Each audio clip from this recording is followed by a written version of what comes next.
What is going on, my peeps? Your boy Versatile is back with another video. Back here with the long-awaited comparison between the Galaxy S20 and the Galaxy Z Flip 5G. Yes, Samsung has made two stellar devices this year.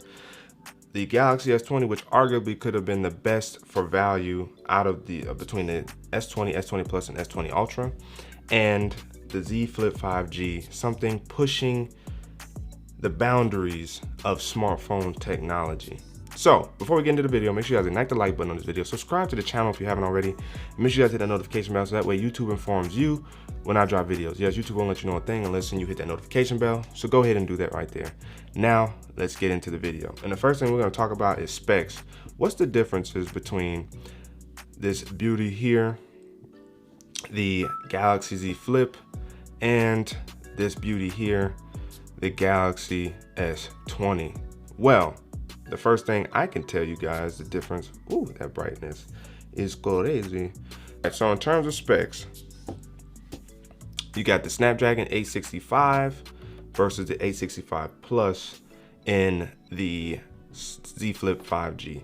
So the benefits of both processors is that you get 5G technology for network connectivity in terms of, mobile data and cellular connectivity. So that's a good thing. Now, where the difference is in the 5G connectivity between these two phones is you only get sub-6 with the S20, where you get sub-6/600 megahertz and the standalone 2.5 gigahertz network that T-Mobile is building with the 5G processor in the Z Flip 5G. That just means you just get a little more extra coverage in terms of 5G connectivity. Now, what are the other specs? Well, this is a 6.2-inch display rated at QHD, but also has the ability to go 120 hertz. This is a 6.7-inch 1080p or Full HD Plus display that caps out at 60 hertz. But here's the funny thing about the refresh rate on each screen. Sorry, I blanked out there. The difference is the S20 is not well optimized at 60 hertz. They want you to use 120 hertz on this display. Yes, whether you use 60 hertz at 1080p or full quad HD, 60 hertz is not well optimized on the S20, whereas 60 hertz is beautifully optimized on the Z Flip 5G, which then allows me to say that 60 hertz is probably well optimized on the Note 20 as well. Therefore, 60 hertz won't be as bad of a deal breaker for the Note 20. It's just a price in that in the case of the Note 20. But the reason why I was able to notice that is because when I dumb down this device, so if I try to go to settings and I go to display, and then I go and switch to and I don't know if you guys will get to see it as well on, where did it go? Oh, okay. I don't know if you guys will be able to see it that well on here, but when I go standard and I switch it to standard, it's not as smooth. As you guys can see there, it's not as smooth as it could be. Now, looking at it from afar, it actually looks like it's smooth. When I lift it up, okay, you know what? One UI 2.5 actually optimized 60 hertz on here. I actually couldn't wait to come back and say something about that. But 60 hertz is actually optimized with the One UI 2.5 update. Whoa. Okay, so that's actually not a deal breaker with this anymore. I was gonna say 60 hertz runs just fine on here. Now, granted, let me go back here, turn on, go back to high, because I do like it on this device. 120 hertz, of course you do notice a difference, but it's not so much of a well, it is kind of a difference. It's a noticeable difference, I'm not even gonna lie. But what I'm saying is, prior to them optimizing 60 hertz with that One UI 2.5 update on the S20, 60 hertz was very, very laggy, whereas here, 120 hertz move really fast. As a matter of fact, let's go to settings. It's actually very, very nice on this phone here. So now that they're both optimized, that's not really a big deal anymore. Just the one difference you do get between the two is 120 hertz versus capped 60 hertz. Now, what else is different? The cameras are slightly different. Actually, they're not. The cameras are relatively the same. I believe you get a 10 megapixel for the front facing camera on the Galaxy S20, and you do get a 10 megapixel front facing camera, and then you get two 12 megapixels on the back, a wide angle and an ultra wide angle. No telephoto here, whereas here you do get a telephoto. I believe it's 12 megapixels and 12 megapixels there, or 64. But I'm not 100% certain on the cameras because I really don't use them as often anymore.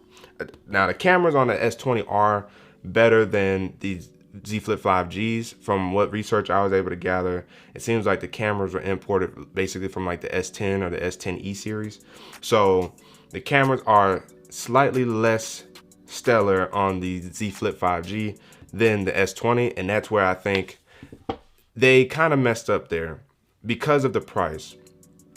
Starting at $1,000 for the S20, you get 120 hertz, you get a 4,000 milliamp battery, you get a 3,300 milliamp battery with the Z Flip 5G. Granted, the design of the phone is a little bit different, so that might be partly why you get a slightly smaller battery for the first gen.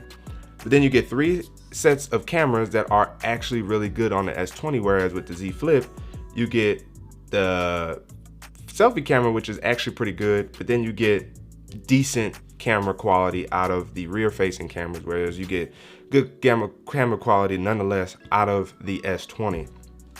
That's one of the things that I do like about the S20 is that the cameras are magnificent, and I like the feel of the phone in the hand. Now granted, this color does show fingerprints, or this type of glass shine and whatnot does show fingerprints, but I like the handability of the 6.2 inch, and for $1,000 it's worth it only because the processors also went up in price. And now I'm not saying that's necessarily a good thing, I'm just saying that it is worth $1,000 because of that. But had that not been the case, I think Samsung actually would have priced the S20 starting at $900, and then you would have saw $1,000 and then maybe $1,100 or $1,200 for the S20 Ultra, as opposed to $1,000, $1,150, and I think it's $1,150 or $1,100, and then what, $1,300, $1,400? Crazy for the Ultra. So in terms of price and what you get for this, it's not bad. It's not bad at all. And as I said, this recently got the One UI 2.5 update, so all the features that you get with the Samsung Galaxy Z Flip 5G, minus the flip specific features, is now with the S20. Now you could probably find the S20, I have links in the description below. You might be able to find the S20 for like $900 or so, especially like on Amazon. And if you do buy renewed or refurbished, you probably can get it for maybe even $800 or $850. So again, links will be down in the description below. This phone is $1,449, which is $400, $450 more than this phone, and $50 more than the Ultra. But you're not buying this per se because of the camera. You're not buying it because of the camera. You're not buying it because of the battery. You're not even buying it because of the 5G, perhaps. You're buying it because of you love technology. You are a pursuer and connoisseur of technology. You are buying the Flip for that reason. You're also buying the Flip because you like having a tall screen, or you would want a tall screen, 6.7 inches, which matches the S20 Plus's size. So, you know, just a little bit bigger. When you do that, as you guys see, it's just a little bit bigger. You want that tall screen without having that pocket sore, without having that cramped pocket sore. You don't want to put this in your pocket. You want to put this in a backpack because it's so big, but you don't have to worry about that because the baby Flip's closed. That's why you're buying this. You're buying the Z Flip 5G because you can fold it closed, and you can. It's somewhat to a degree a luxury item, right? It's $1,449, so you are paying to play in this in this case. But to me, is $1,449 worth it? It's tough. Granted, my experience has been good with the phone. Battery life is fantastic. The screen is fantastic. Case in point, I tweeted it earlier. You may not be able to see until I actually go to settings. And no, you probably won't there either. No matter how. Okay, there you go. You can see it there. I took that screen protector off. I took it off myself. It wasn't hard. I remember in my unboxing, I said maybe you shouldn't do that. I'm just now collecting fingerprints on the actual screen, and the screen feels good. The screen feels like glass, surprisingly. But I took it off because I was tired of cleaning the screen when it had all them fingerprints on it, because it was like a polymer or basically plastic screen protector. And when I also took it off, I noticed a big difference in quality, in screen quality. Like, I really could see the screen a lot better. It felt more clear, felt more sharp. So removing that for me was great. Now, of course, you know, it's at your own risk if you remove it. I took something that did not mark up the screen and just peeled it at the edge of where it was at the corner of the, I don't want to say corner, but around the camera, and I was able to peel it off from there flawlessly. And I love this screen. I love this phone even more. It feels like a brand new phone taking off that screen protector. This phone, likewise, I believe had a pre-installed screen protector. Took it off immediately. I'm not a big fan of screen protectors. Now, again, with the screen protector, the feeling of touching the screen wasn't bad either. I'm not gonna lie. It wasn't like it was bad, but you notice a difference. And the other thing that you notice less because of taking that screen protector off is that crease. So with the Galaxy Z Flip, you don't notice the crease as much now that I took the screen protector off. So when you're just looking at the phone, it's only when you finally hit specific angles where you're like, oh wait, what is that? Oh duh, the crease. So for me, crease is not a problem. Of course it's there. I know it's going to be there. Technology isn't there quite yet where we won't have a crease. Case in point, the Galaxy Z Fold 2. But the crease does not get in the way of usability or functionality. So that's one of the things that I do like about the Z Flip 5G, and why I think I would honestly recommend this over the S20 is because if you want a tall screen and you want to put it in your pocket, bam. And let's say, of course, we all like big screens, and if we can get it where it will fit comfortably in the pocket or in our hand or wherever we are, and it's not an eyesore, and you can put it down on the table, let people come through and be like, oh, hey, what's that? And you're like, oh, this? Oh, you know. You know what I'm saying?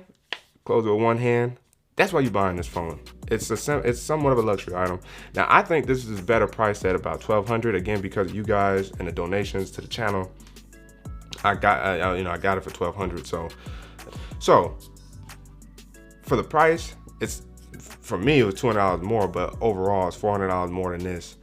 I would say get the 5G model over the LTE model for the Galaxy Z Flip.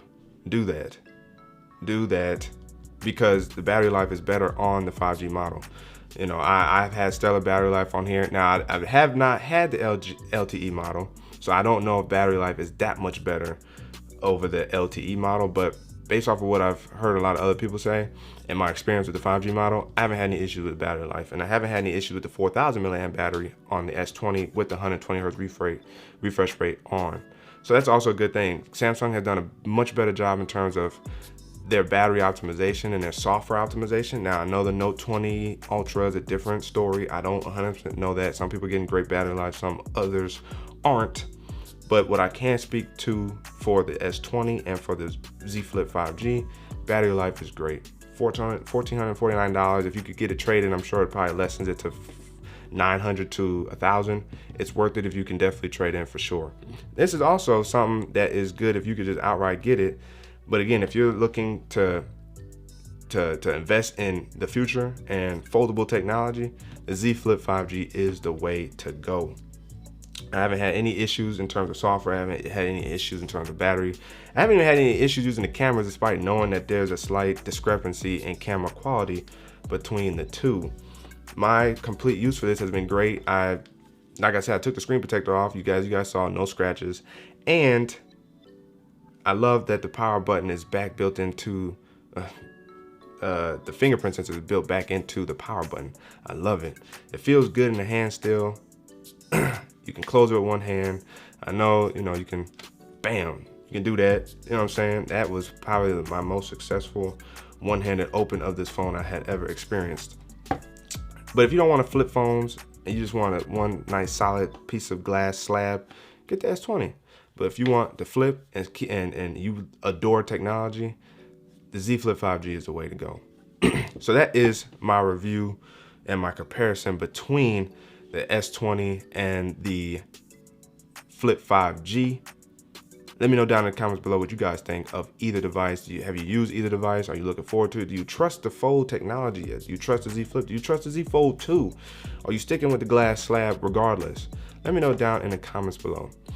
Side note, You notice how this has always on display. This too has always on display. You just don't use it because the phone's closed. The phone's folded closed, or you instantly go right into the phone. So you don't even need to use always on display on the Flip 5G. It's fun to flip it. It gets addictive. The clasp sounds good, although I will easily argue the clasp on the Z Fold 2 sounds a little bit more loud or crisp as opposed to this. But again, the clasp sounds and feels great with the Z Flip 5G. So again, those are my thoughts. Let me know down if you guys are even thinking about getting either one, and what you're looking forward to in terms of my coverage of the Galaxy Z Flip 5G. You know, I have fully covered the Galaxy S20 on this channel, so if you guys haven't already, go ahead and check out the content on the channel. But again, if you guys haven't already, ignite the like button on this video, subscribe to the channel if you haven't already, and make sure you guys hit that notification bell so that YouTube informs you when I drop videos. Yes, YouTube won't let you know a thing unless you hit that notification bell, so go ahead and do that right there. But your boy Versatile signing out, and until the next video, wait for it.